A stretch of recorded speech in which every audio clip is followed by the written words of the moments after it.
Mammon and the Archer by O. Henry. Recording by Phil Chenevert.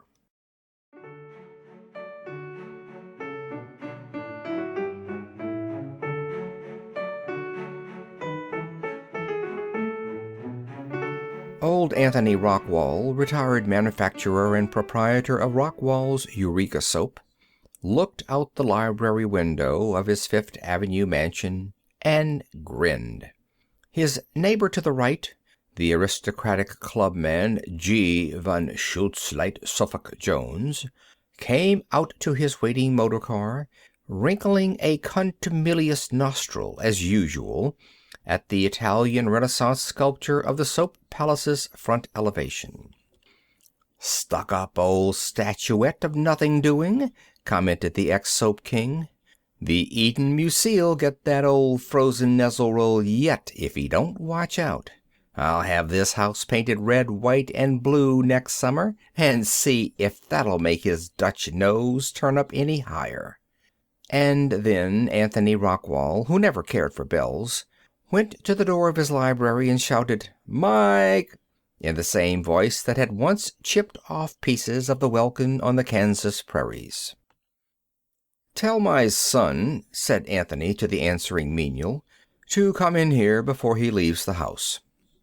When young Rockwall entered the library, the old man laid aside his newspaper, looked at him with a kindly grimness on his big, smooth, ruddy countenance, rumpled his mop of white hair with one hand, and rattled the keys in his pocket with the other. "Richard," said Anthony Rockwall, "what do you pay for the soap that you use?"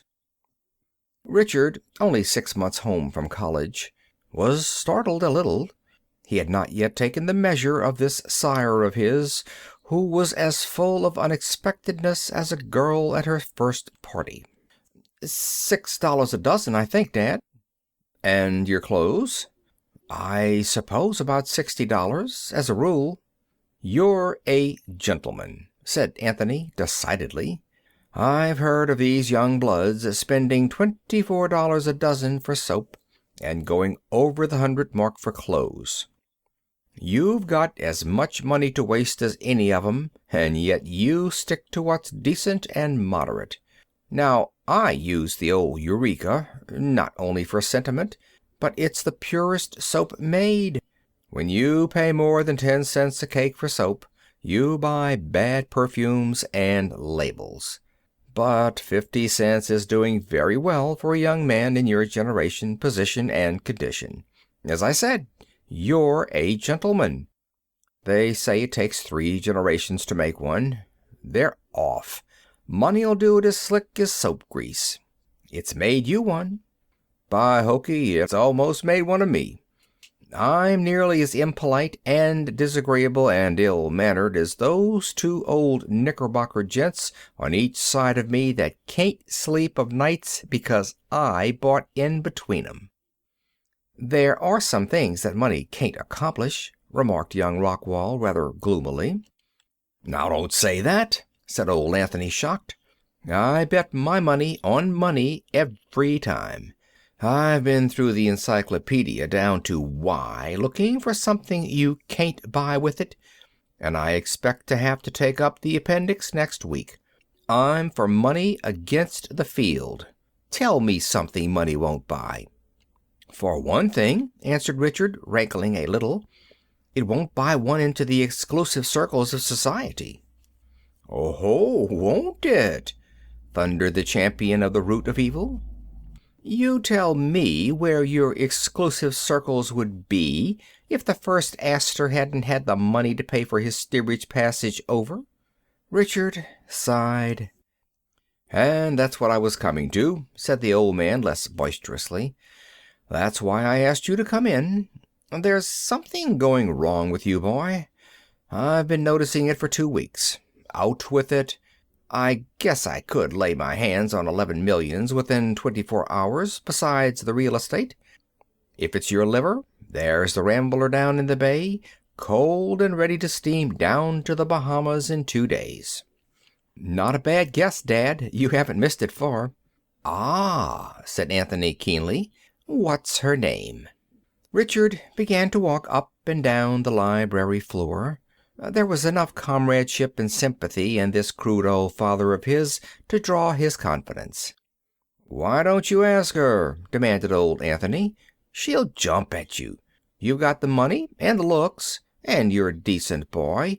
Your hands are clean. You've got no Eureka soap on 'em. You've been to college, but she'll overlook that." "I haven't had a chance," said Richard. "Make one," said Anthony. "Take her for a walk in the park, or a straw ride, or walk home with her from church. Chance? Pshaw! You don't know the social mill, Dad. She's part of the stream that turns it. Every hour and minute of her time is arranged for days in advance. I must have that girl, Dad, or this town is a blackjack swamp forevermore. And I can't write it. I can't do that." "Tut," said the old man. "Do you mean to tell me that with all the money I've got, you can't get an hour or two of a girl's time for yourself?" "I've put it off too late. She's going to sail for Europe at noon day after tomorrow for a 2-year stay. I'm to see her alone tomorrow evening for a few minutes. She's at Larchmont now, at her aunt's. I can't go there, but I'm allowed to meet her with a cab at the Grand Central Station tomorrow evening at the 8:30 train. We drive down Broadway to Wallace's at a gallop, where her mother and a box party will be waiting for us in the lobby. Do you think she would listen to a declaration from me during that 6 or 8 minutes under those circumstances? No. And what chance would I have in the theater or afterward? None. No, Dad. This is one tangle that your money can't unravel. We can't buy 1 minute of time with cash. If we could, rich people would live longer. There's no hope of getting a talk with Miss Lantry before she sails." "All right, Richard, my boy," said old Anthony cheerfully. "You may run along down to your club now. I'm glad it ain't your liver. But don't forget to burn a few punk sticks in the joss house to the great god Mazuma from time to time. You say money won't buy time? Well, of course, you can't order eternity wrapped up and delivered at your residence for a price, but I've seen Father Time get pretty bad stone bruises on his heels when he walked through the gold diggings." That night came Aunt Ellen, gentle, sentimental, wrinkled, sighing, oppressed by wealth, into Brother Anthony at his evening paper, and began discourse on the subject of lovers' woes. "He told me all about it," said Brother Anthony, yawning. "I told him my bank account was at his service. And then he began to knock money. Said money couldn't help. Said the rules of society couldn't be bucked for a yard by a team of 10 millionaires. "Oh, Anthony," sighed Aunt Ellen, "I wish you would not think so much of money. Wealth is nothing where a true affection is concerned. Love is all-powerful. If he only had spoken earlier, she could not have refused our Richard. But now I fear it is too late. He will have no opportunity to address her. All your gold cannot bring happiness to your son."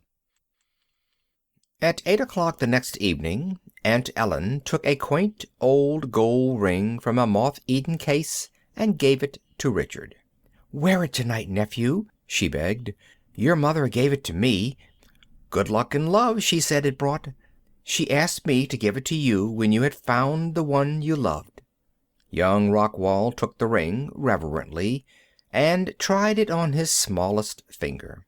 It slipped as far as the second joint and stopped.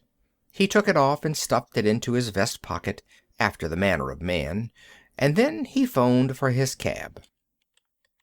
At the station he captured Miss Lantry out of the gadding mob at 8:32. "We mustn't keep Mama and the others waiting," said she. "To Wallack's Theater as fast as you can drive," said Richard loyally. They whirled up 42nd to Broadway, and then down the white-starred lane that leads from the soft meadows of sunset to the rocky hills of morning. At 34th Street young Richard quickly thrust up the trap and ordered the cabman to stop. "I've dropped a ring," he apologized as he climbed out. "It was my mother's, and I'd hate to lose it. I won't detain you a minute. I saw where it fell." In less than a minute he was back in the cab with the ring. But within that minute a cross-town car had stopped directly in front of the cab. The cabman tried to pass to the left, but a heavy express wagon cut him off. He tried the right and had to back away from a furniture van that had no business to be there. He tried to back out, but dropped his reins and swore dutifully. He was blockaded in a tangled mess of vehicles and horses. One of those street blockades had occurred that sometimes tie up commerce and movement quite suddenly in the big city. "Why don't you drive on?" said Miss Lantry impatiently. "We'll be late." Richard stood up in the cab and looked around. He saw a congested flood of wagons, trucks, cabs, vans, and streetcars filling the vast space where Broadway, 6th Avenue, and 34th Street cross one another as a 26-inch maiden fills her 22-inch girdle. And still, from all the cross streets, they were hurrying and rattling toward the converging point at full speed, and hurtling themselves into the struggling mass, locking wheels and adding their drivers' imprecations to the clamor. The entire traffic of Manhattan seemed to have jammed itself around them. The oldest New Yorker among the thousands of spectators that lined the sidewalks had not witnessed a street blockade of the proportions of this one. "I'm very sorry," said Richard as he resumed his seat, "but it looks as if we're stuck. They won't get this jumble loosened up in an hour. It was my fault. If I hadn't dropped the ring, we—" "Let me see the ring," said Miss Lantry. "Now that it can't be helped, I don't care.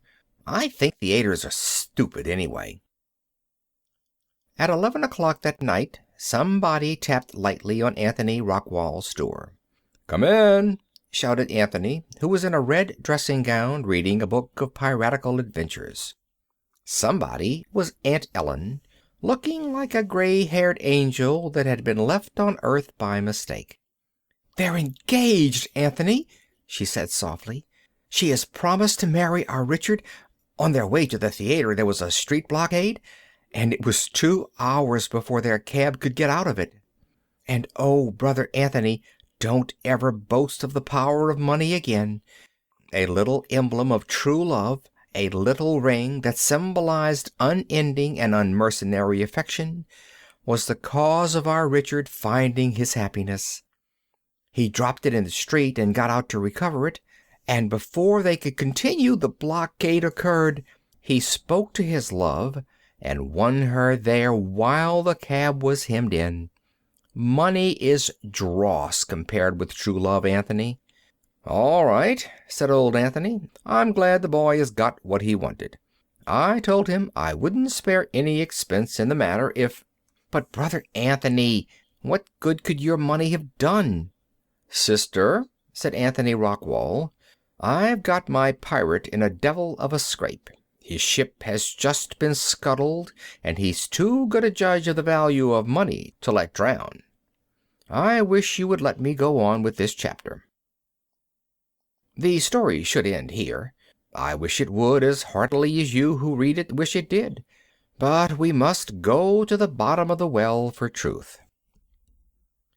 The next day a person with red hands and a blue polka-dot necktie, who called himself Kelly, called at Anthony Rockwall's house and was at once received in the library. "Well," said Anthony, reaching for his checkbook, "it was a good bottle of soap. Let's see, you had $5,000 in cash?" "I paid out $300 more of my own," said Kelly. "I had to go a little above the estimate. I got the express wagons and cabs mostly for $5, but the trucks and 2-horse teams mostly raised me to 10. The motormen wanted $10 and some of the loaded teams 20. The cops struck me hardest. $50 I paid too, and the rest 20 and 25. But didn't it work beautiful, Mr. Rockwall? I'm glad William A. Brady wasn't on to that little outdoor vehicle mob scene. I wouldn't want William to break his heart with jealousy. And never a rehearsal either. The boys was on time to the fraction of a second. It was 2 hours before a snake could get below Greeley's statue. 1,300. There you are, Kelly, said Anthony, tearing off a check. Your 1,000 and the 300 you were out. You don't despise money, do you, Kelly? Me? Said Kelly. I can lick the man that invented poverty. Anthony called Kelly when he was at the door. You didn't notice, said he, anywhere in the tie-up, a kind of a fat boy without any clothes on, shooting arrows around with a bow, did you? Why, no, said Kelly, mystified. I didn't. If he was like you say, maybe the cops pinched him before I got there. I thought the little rascal wouldn't be on hand, chuckled Anthony. Goodbye, Kelly.